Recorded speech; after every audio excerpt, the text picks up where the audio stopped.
এক শ্রেণীর লোকেরা দেখবেন যখন ফজরের জামাত হয়, মসজিদে ফজরের জামাত হচ্ছে, তারপরেও এক লোক যখন মসজিদে ঢোকে তখন 2 রাকাত সালাত আদায় করে।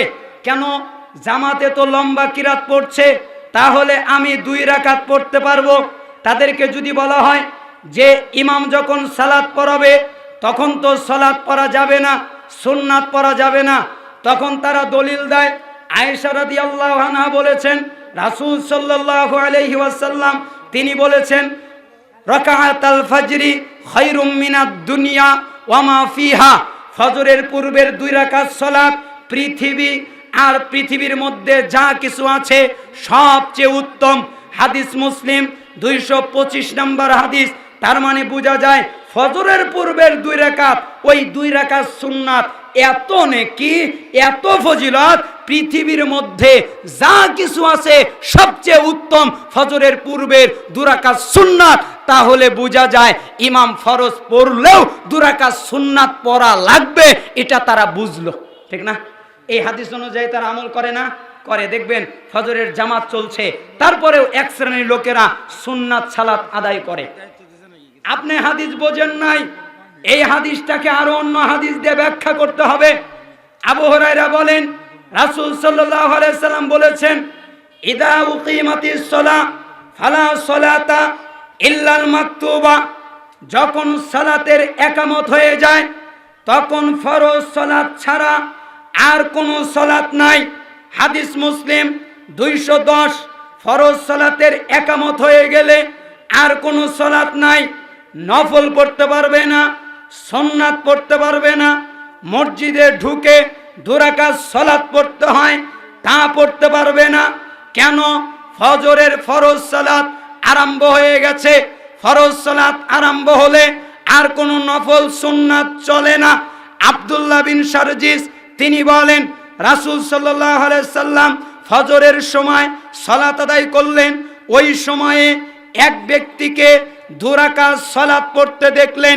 আল্লাহর নবী তাকে বললেন, বি আইয়ি সালাতাইকা তাদাত্তা, বলো তোমার এই 2 সালাতের কোনটা তুমি গণ্য করলে? তার মানে ফজরের ফরজ সালাত হচ্ছে, এরপরে তুমি সুন্নাত পড়লে, ওই জামাতে অ্যাটেন্ড হলে না, তাহলে এই 2টার কোনটা তোমার হবে? হয় ফরজ কাটা যাবে, না হলে সুন্নাত কাটা যাবে, 2টাই হতে পারে না। হাদিস রয়েছে তিরমিজি, হাদিস রয়েছে ইবনে মাজাহ 1152 নম্বরে। আব্দুল্লাহ ইবনে মালিক ইবনে বুহাইনা তিনি বলেন, রাসূল সাল্লাল্লাহু আলাইহি সাল্লাম সালাতরত এক ব্যক্তির পাশ দিয়ে গেলেন, তখন একামত হয়ে গেছে। রাসূল সাল্লাল্লাহু আলাইহি সাল্লাম সালাত শেষ করলে লোকেরা তাকে ধরে ফেলল। আল্লাহর নবী বললেন, আস-সুবহা আরবাআন, ফজর কি ফরজ কি 4 রাকাত, আস-সুবহা আরবাআন, ফরজ কি 4 রাকাত। তার মানে ইমামের সাথে সালাত আদায় করা বাদ দিয়ে তুমি কেন সুন্নাত পড়লে? হাদিস বুখারী 663। তার মানে ফরজ কি 4 রাকাত।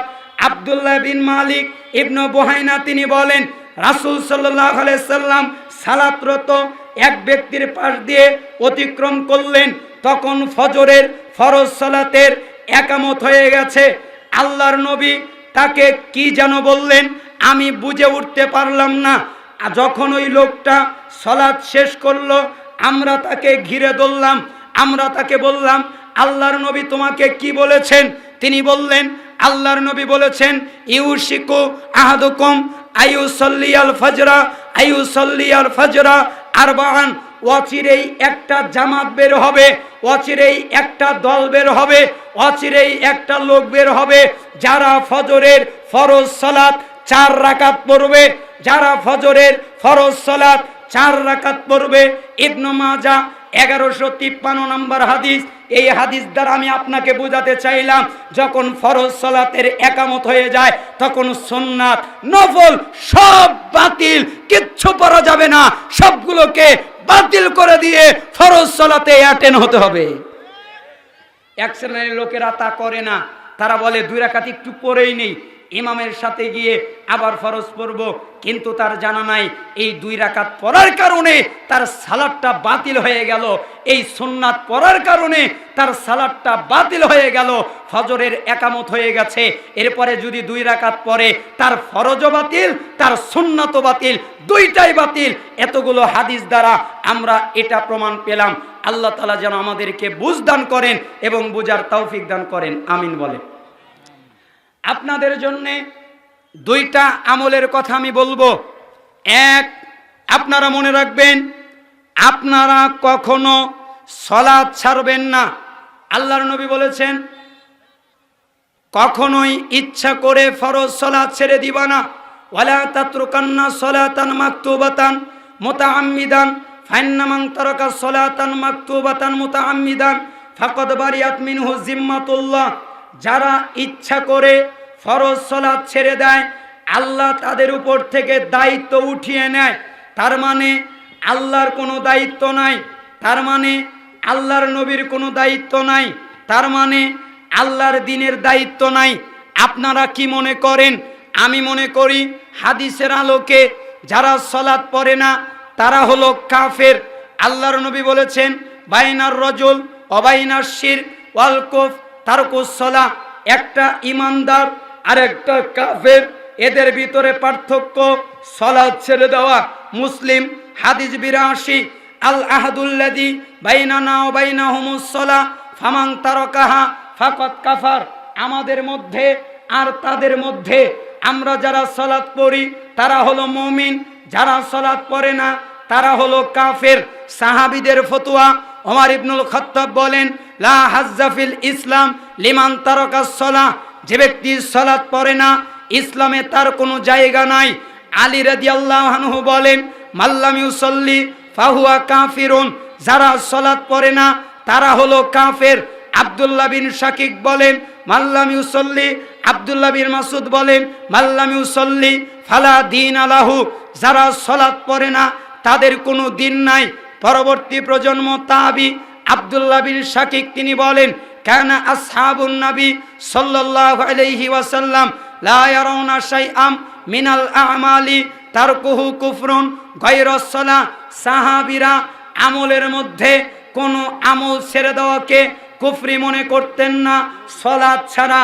রাসূলের ফতোয়া, সাহাবীর ফতোয়া, তাবেদের ফতোয়া অনুযায়ী যারা নামাজ পড়ে না তারা কি? আরো জোরে বলেন, তারা কি? আপনারা মনে হয় ভয় পাচ্ছেন, মানে আপনাদের ভিতরেও কিছু বেনামাজি আছে, তারা এটা বলতে রাজি নয়। শোনেন, যারা সালাত আদায় করে না, যারা নামাজ পড়ে না, 1 নম্বর বিধান হলো তাদের জানাজা পড়া জায়েজ নয়। তাদের জানাজা পড়া জায়েজ নয়। কোনো বেনামাজির জানাজা পড়া যাবে না, কোনো বেনামাজির জানাজা পড়বেন না। কেন? বেনামাজি যদি মারা যায় আপনি তাকে ফেলে দিবেন, ফেলে দিলে দুর্গন্ধ বের হয়। এজন্য কুত্তাকে যেভাবে মাটিতে পুঁতে রাখেন, বেনামাজিকে মাটিতে পুঁতে রাখবেন। শোনেন, নামাজি লোকের যদি নামাজ সালাত জানাজা পড়েন আপনার 1 কিরাত নেকি হবে, কিন্তু বেনামাজির যদি জানাজা পড়েন আপনি আল্লাহকে অবাধ্যতা করলেন, আপনি আল্লাহর নাফরমানি করলেন। আল্লাহ সূরা তাওবার 80 নম্বর আয়াতে তাদের জানাজা পড়তে নিষেধ করেছেন। অতএব বেনামাজির কোনো জানাজা নাই। আচ্ছা বলেন তো, আল্লাহর নবীর চাচা কি ভালো মানুষ ছিলেন না? আল্লাহর নবীর চাচা আবু তালেব খারাপ মানুষ ছিলেন? ভালো মানুষ ছিলেন না? আল্লাহর নবীর সবচেয়ে বেশি সাহায্য যে করেছে, সহযোগিতা যে করেছে আবু তালেব। আবু তালেবকে মনে হয়েছে আল্লাহর নবীর সামনে একটা ঢাল হয়েছিলেন, কিন্তু আবু তালেব মারা গেলেন, ইসলাম গ্রহণ করলেন না। আল্লাহর নবী আবু তালেবের জন্য দোয়া করতে চাইলেন, কিন্তু আল্লাহর নবীকে আল্লাহ সূরা তাওবার 113 নম্বর আয়াত নাজিল করলেন, হে নবী আপনি দোয়া করিয়েন না, মুমিনের জন্য, নবীদের জন্য জায়েজ নয় কাফেরের জন্য দোয়া করা। তাই যারা সালাত আদায় করে না, যারা বেনামাজ, স্ত্রী সালাত আদায় করে, স্বামী সালাত আদায় করে না, তাহলে তারা কাফের হয়ে যায়। দলিল কোথায়? তাহলে তাদের বিবাহ ভেঙে যায়, তাদের বিবাহ বিচ্ছিন্ন হয়ে যায়। স্বামী পরে, স্ত্রী পরে না, তাদের বিবাহ টেকে না, তাদের বিবাহ ভেঙে যায়। আপনি খোলেন সূরা মুমতাহিনা 10 নম্বর আয়াত, বেনামাজির জানাজা পড়া যায় না, বেনামাজির ওয়ারিশ হওয়া যায় না, বেনামাজির বিবাহ বৈধ নয়, বেনামাজি অলি হতে পারে না, বেনামাজির জবকিত গোস্ত খাওয়া যায় না, বেনামাজি স্বামী পরে স্ত্রী পরে না, স্ত্রী পরে স্বামী পরে না, তালাক হয়ে যায়। তাহলে বলেন তো বেনামাজি কত খারাপ? পৃথিবীর সবচেয়ে বেশি খারাপ হচ্ছে বেনামাজি। আচ্ছা, আপনাদের কাছে ওয়াদা, আপনারা কি সালাত আদায় করবেন? হাত উঁচু করেন, দুই হাত উঁচু করেন। লিল্লাহি তাকবীর, আরো জোরে লিল্লাহি তাকবীর। হে আল্লাহ, আমরা সালাত ত্যাগ করব না, আমরা সালাত ত্যাগ করব না, আমরা সালাত ত্যাগ করব না। আল্লাহ আপনাদেরকে কবুল করুন, সালাত আদায় করার তৌফিক দান করুন। একটা কথা বলবো,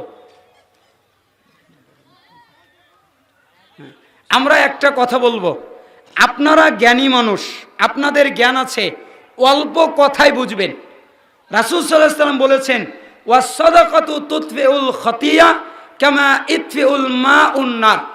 আল্লাহর নবী বললেন যে আগুনের উপরে পানি ফেলে দিলে যেভাবে আগুন নিভে যায়, কেউ যদি দান করে তাহলে তার যত গুনাহ সবগুলো ক্ষমা হয়ে যায়।